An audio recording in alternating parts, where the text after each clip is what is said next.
কেউ খায় না? আমাকে সুদ খাওয়া লোক নাই। কে কে সুদ খায় না তারা হাত তোলেন তো, তাদের জন্য আমি স্পেশাল দোয়া করবো। খায় না তারা সুদ? কিরে আলহামদুলিল্লাহ, অনেক ভালো লোক আছে রে। আলহামদুলিল্লাহ আলহামদুলিল্লাহ। লম্বা করে তোলেন আপনারা সফল লোক, দুই হাত তোলেন লম্বা করে। লিল্লাহি তাকবীর, লিল্লাহি তাকবীর, লিল্লাহি তাকবীর। নামাজ কম পড়লে এই লোকগুলো ভালো।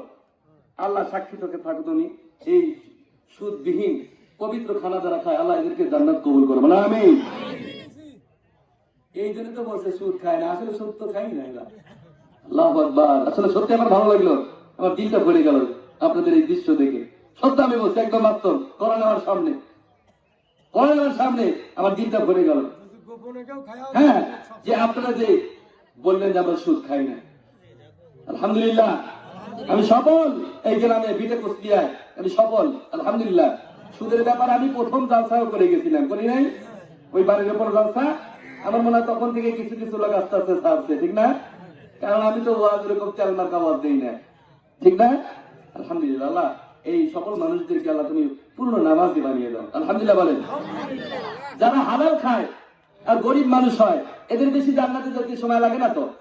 শুধু নামাজটা ঠিক রাখা আর ব্যবহারটা সুন্দর করা, নামাজটা ঠিক রাখা আর ব্যবহারটা সুন্দর করা। কারোর সাথে বেয়াদব হয়ে গেছে, মাফ চাই নেবেন, কি সমস্যা?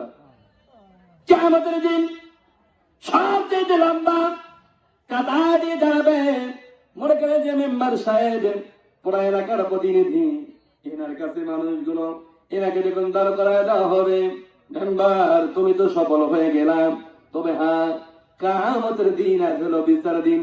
ومن يعمل مثقال ذرة خيرا يره ومن يعمل مثقال ذرة شرا يره। আজকে যারা যারা হিসাব হবে, মেম্বার তুমি যে দুনিয়ার মধ্যে তোমার কাছে বহু মানুষ ঋণ আছে, ঋণ আছে, ঋণ কি তুমি পরিশোধ করবা না তাদের থেকে তুমি কিছু নিবা? ও আল্লাহ, অনেকজনের কাছে আমি তো পানিওয়ালা আছি, এরকম আছে না নাই? যেরকম নাই, মনে করেন মেম্বারের কাছে মেম্বারগিরি করে, কিন্তু 10 টাকার মধ্যে তার নামে গীবত করেছেন। কি করেছেন?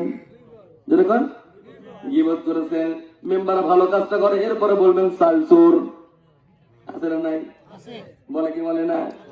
বাস্তবে আসলে চাল চুরি যদি না করে থাকে তাহলে আপনি ওনার কাছে অপরাধী। ওনার কাছে কি অপরাধী?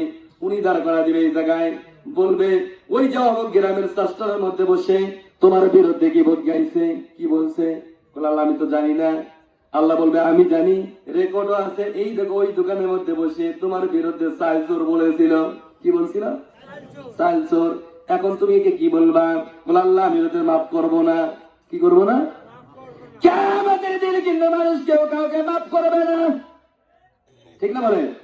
সত্য বলছি, কসম বলছি দোস্ত, কিয়ামতের দিন মানুষ কিন্তু কেউ কাউকে ক্ষমা করবে না। ক্ষমা করার জায়গা হলো দুনিয়া। আল্লাহু আকবার কর। ওই মেম্বার বলবে না না না, আমার একটু হলেও মান সম্মান নষ্ট করছে, কি করে নাই, আমি ওরে ছাড় দেব না। আল্লাহকে বলবে আল্লাহ তাহলে ওর থেকে একবার আমার মজুরিটা নিয়ে দাও, যে সম্মানটা আমার হানি করেছে। আল্লাহ বলবে কি রে, তার বিরুদ্ধে যে কথা বললি, এখন তো দেখা যায় সে চালচোর ছিল না, তুই তো মিথ্যা বলছিস, গীবত করেছিস, এখন কি করবি? বলো আল্লাহ এখন তো আমার হাতে কিছু নাই, কি দিয়ে আমি পরিশোধ করবো? এবার মেম্বার বলবে আল্লাহ ওর কাছে কিছু না থাকলে নেকি আছে নাই, কম বেশি নেকি আছে, ওই নেকি থেকে আমাকে পরিশোধ করে দেন। আল্লাহু আকবার কর। ওই যে মিথ্যা বলার কারণে যে পরিমাণ নেকিটা মেম্বারকে দিয়ে দেওয়া হবে, এমন করে দেখবেন মেম্বারের কাছে হাজার হাজার মানুষগুলো লাইন হয়ে খাড়া রয়েছে, আছে না নাই? দেখা যাবে মাঠের মধ্যে ধান আছে, এক আটি ধান কাটিয়ে নিয়ে আসছেন, ওই জমির আলার কাছে আপনি ঋণী। কি ঋণী? ওই ঋণটা ওই ব্যক্তি কিন্তু জানে না আপনি চুরি করেছেন, ওই জমিয়ালা জানে না, অথবা ঘাস এক বোঝা কাটিয়ে নিয়ে আসছেন, জমিয়ালা জানে না, কিন্তু কিয়ামতের দিন দেখানো হবে ওই দেখো এক বোঝা ঘাস কেটে নিয়ে গেছে, তার কি তুমি মাফ করবা? বলে আল্লাহ দুনিয়াতে আমি দেখি নাই, দুনিয়াতে জানিও নাই, আজ যেহেতু জানিয়ে গেছি অবশ্যই মাফ করবো না। বলে একটা হলেও নেকি পাইলে তো কমপক্ষে আজকে জান্নাতটা বড় হয়। সুবহানাল্লাহ খান। ও দোস্ত, এই জন্য সবচেয়ে বেশি জাহান্নামী হবে মানুষগুলো মানুষের বান্দার হক নষ্ট করে, হক হক হক নষ্ট করে মানুষ বেশি জাহান্নামী হবে। আমরা করি কি করি না? তোরা কর, জোরে কর। আল্লাহ রাব্বুল আলামিন কোরআন কারীমের মধ্যে বলছেন, ওয়াইলুল লিকুল্লি হুমাযাতিন লুমাযা আল্লাযী জামা'a মালাউ ওয়া আদ্দাদা। আল্লাহু আকবার। কোন জিকির করেন, লা ইলাহা